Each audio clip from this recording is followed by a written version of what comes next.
नाज़रीन, बादशाह सलामत की मलका का कुत्ता गुम हो जाता है। बादशाह सलामत पूरी दुनिया की पुलिस बुलाते हैं लेकिन कुत्ता नहीं मिलता।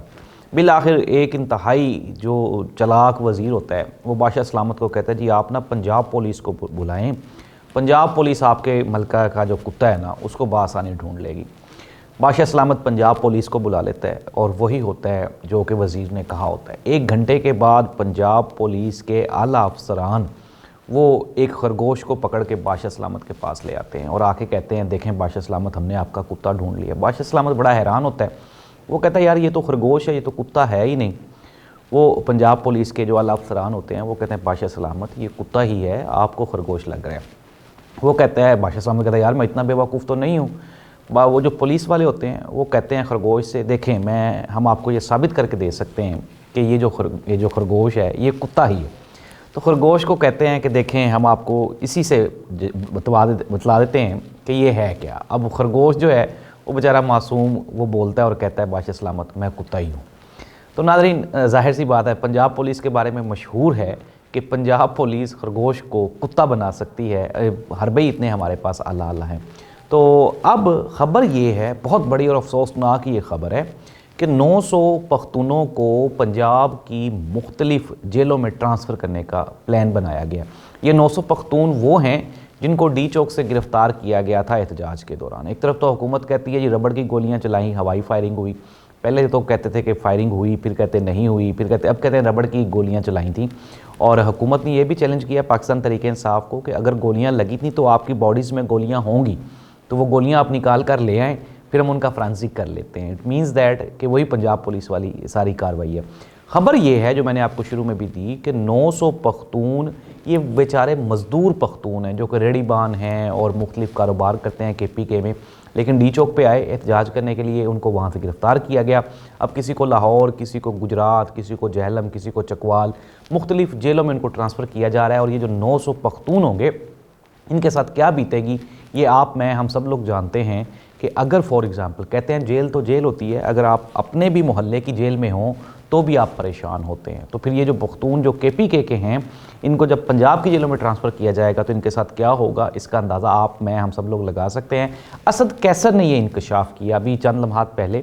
वो कौमी असम्बली के फोरम पे खड़े होकर ये बता रहे थे कि पख्तूनों के ख़िलाफ़ जो ऑपरेशन किया जा रहा है इससे वहाँ पे KPK में हमारी स्टेट के लिए कोई अच्छी या नेक ख्वाहिशात या जज्बात नहीं वहाँ पे उभर रहे, बल्कि पख्तून परेशान हैं और वो कह रहे हैं कि ये जो हमारे साथ इम्तियाज़ी सलूक किया जा रहा है ये नहीं होना चाहिए। इसके साथ ही साथ असद कैसर ने कहा कि यहाँ पे मौजूद हमारे एक MNA हैं पंजाब के, और उन्होंने कहा कि उनको ये फ़ोन किया गया, उनको ये धमकी दी गई कि आप स्पीकर नेशनल असम्बली के पास जाएँ और जाके अपना उनको इस्तीफ़ा देकर आएँ। तो उन्होंने कहा कि मैं पंजाब की तमाम क़यादत को सलाम पेश करता हूं जो आज तक डटी हुई है। ज़ाहिर सी बात है, मैंने आपको पंजाब पुलिस वाला लतीफ़ा शुरू में इसलिए सुनाया कि जो पंजाब पुलिस खरगोश को ये कहलवा सकती है कि मैं कुत्ता हूं तो वो कुछ भी कहलवा सकती है। ज़ाहिर सी बात है, टेक्निक्स ही ऐसी हैं। अगर हम बात करें नाज़रीन पंजाब पुलिस की, मेरे जहन में कल एक बात आ गई।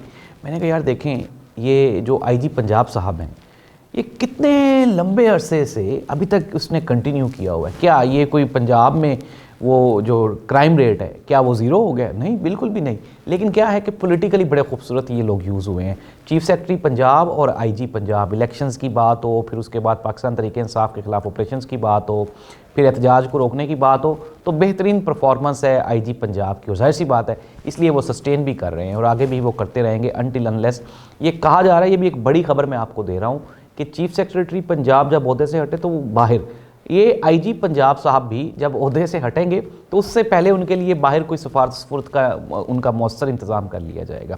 तो ये है नाज़रीन पाकिस्तान की ताज़ा तरीन सूरत हाल। 15 दिसंबर को पाकिस्तान तहरीक इंसाफ ने एक बड़े सरप्राइज़ का ऐलान किया और वो सरप्राइज़ ये है कि जाहिर सी बात है पाकिस्तान में तो पाकिस्तान तहरीक इंसाफ की जो क़यादत है वो कंप्रोमाइज़ है और वो नज़र आना शुरू हो गई है। अगर हम बात करें सानहा डी चौक की FIR की तो वो आज तक लॉन्च नहीं हो सकी। बैरिस्टर गौर साहब ने कहा था 2 दिनों में करवा दी जाएगी, लेकिन वो नहीं हुई। अब यहाँ पे पाकिस्तान की जो PTI की कंप्रोमाइज़ क़यादत है उससे उम्मीद लगाना भी, अवाम भी आहिस्ता आहिस्ता मायूस होना शुरू हो गई। इमरान खान को अकेला जेलों में छोड़ दिया गया है और ये कहा जा रहा है कि अब हुकूमत के साथ बातचीत होगी। इस पर हम अगले प्रोग्राम में बात करेंगे।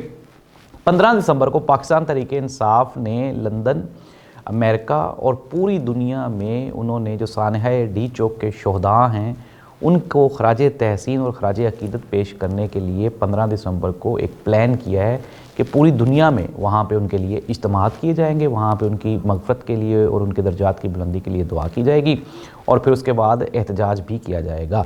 ख्वाजा कह दिया, इसहाक डार साहब ने कहा कि पाकिस्तान तहरीक इंसाफ ने जो 12 लोगों की डेड बॉडीज़ का कहा है वो झूठ बोल रहे हैं। उन्होंने कहा कि जी मुझे पूरी दुनिया के सफारतकारों ने मुझसे पूछा कि वो जो 12 लोग आपने गोली चलाई वो किस तरह से हलाक हुए, ये वो। इट मीन्स दैट नाज़रीन, ये भी एक बड़ी ख़बर है और ये ख़बर आप देखें कि इसहाक डार साहब खुद अपने मुंह से इसका एतराफ़ कर रहे हैं कि गोली चलने के बाद पूरी दुनिया में इसकी ख़बरें हैं और पूरी दुनिया ज़ाहिर सी बात, चलें मान लिया कि पाकिस्तान में तो मीडिया आज़ाद नहीं है, मीडिया आपको सही खबर नहीं दे रहा, लेकिन पूरी दुनिया के जो सफारतकार हैं वो क्या इसहाक डार साहब से रस्मन पूछने आ गए कि आपने कितने लोगों को मारा है और क्या हुआ है। नाज़रीन ज़ाहिर सी बात है ये बहुत बड़ा झूठ है। पाकिस्तान तहरीक इंसाफ ने जो क़यादत है, मैंने आपको पहले भी बताया, कंप्रोमाइज़ है, ज़ाहिर सी बात है।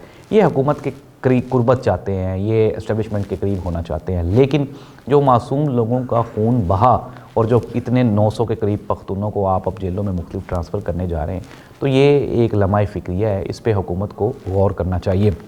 आदल बाज़ई जो कि MNA थे और फिर उनको स्पीकर नेशनल असम्बली ने डिसीट कर दिया था, जस्टिस मंसूर अली शाह की क़यादत में 3 रुकनी बेंच ने उनको दोबारा बहाल कर दिया है और कहा है कि एक बयान हल्फी पे आप ये नहीं कर सकते कि आप लाखों लोगों के रिप्रेजेंटेटिव को, नुमाइंदे को आप डिसीट कर दें। अब जाहिर सी बात है हुकूमत एक तरफ आइनी बेंच का खेल खेल रही है, दूसरी जानिब जस्टिस मंसूर अली शाह भी अपनी प्रेजेंस शो कर रहे हैं। इट मीन्स दैट कि कहीं ना कहीं कुछ ना कुछ होने वाला है। इमरान खान साहब के लिए जो ब्रेकिंग न्यूज़ है वो ये है कि अभी इमरान खान को एक लॉयल बंदे की ज़रूरत है। देखना ये होगा कि पार्टी में वो लॉयल तरीन आदमी कौन है जिसके साथ या जिस पर इमरान खान एतमाद कर सके। अल्लाह इस मुल्क का हामी और नासिर हो। ख़बरें अभी तक सारी की सारी जहाँ पे थीं गुज़श्ता 3 साल से वहीं की वहीं हैं, हालात ठीक नहीं हैं। अल्लाह हाफ़िज़।